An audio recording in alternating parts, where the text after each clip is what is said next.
afternoon. I'm Evan Cornog. I'm Dean of the School of Communication here, and it's my pleasure to welcome you to today's event, a part of our Debate 2012 series. The 2008 campaign was filled with spectacular storylines, historic dimensions, an eruption of a global financial crisis, and a remarkable cast of characters. I hope many, if not most of you, will have had a chance to watch the HBO film Game Change. And I want to urge all of you to read the book. There are quite a few home runs in it, and it sweeps you into the frantic pace of the campaign with extraordinarily detailed accounts of crucial moments in that presidential race. Please welcome them to our stage.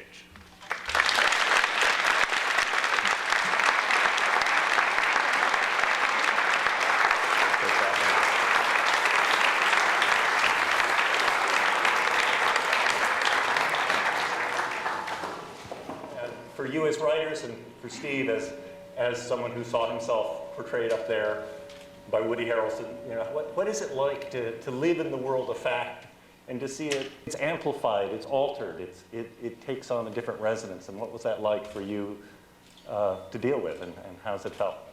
Can answer for John and myself in 2 words and Steve in 1. For us, absolutely fabulous. For Steve, surreal. For us, it was a great experience. We actually thought about the book becoming a movie before we thought about the book becoming a book. When John and I sort of were struck by the larger-than-life characters in the campaign. Our joke as we were writing the book is if you've got a presidential campaign and Rudy Giuliani is the 7th most interesting candidate, you know you've got an interesting group of people involved. So we thought somebody should really make a movie about this, and then we ended up selling the option to HBO to do a movie before we wrote the book. There were a bunch of really fundamental questions about the race that, although we had been covering it as closely as anybody, that we didn't know the answers to. We didn't know how it was actually that Barack Obama had convinced himself that he could possibly run for president, given that he is a guy named Barack Hussein Obama, and that he was still a first-term senator, and that Hillary Clinton was the odds-on favorite to win the Democratic nomination. How did he come out and convince himself that he could win? We'd read everything about Barack Obama. We didn't feel like we had a satisfying answer to that question. We felt like we had both been covering the Clintons, Mark as far back as almost anybody in politics, their political journalism, but both of us as far back as 1992, we'd been covering that campaign very closely. We still couldn't answer the question, what was the relationship between Bill Clinton and Hillary Clinton, and how did that affect her campaign? Those were big, fundamental, historic questions that we didn't know the answers to. So we thought if we could come up with the answers to those questions, later, the question of how Sarah Palin got on the ticket would be a similarly large question. Woody was portraying in these scenes the emotion that I was thinking, and so it was as close as you can possibly come to having an out-of-body experience, and it was so accurate in the context of the story, the events that occurred, and also I think for people who work in politics, I think more than any political movie that I've ever seen, or most people who work in politics at a high level have ever seen, it captures the feel and the realness and what goes on in a campaign.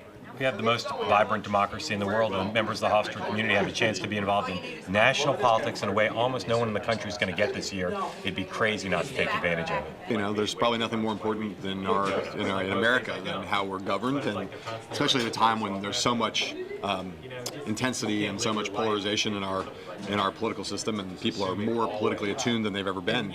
It seems to me that whether you want to be a political junkie or whether you want to just be an active and engaged citizen, it's you should stay focused and be able to hear take in the information that you hear from the media and have a way of judging it for yourself on the basis of your knowledge and your study and your awareness.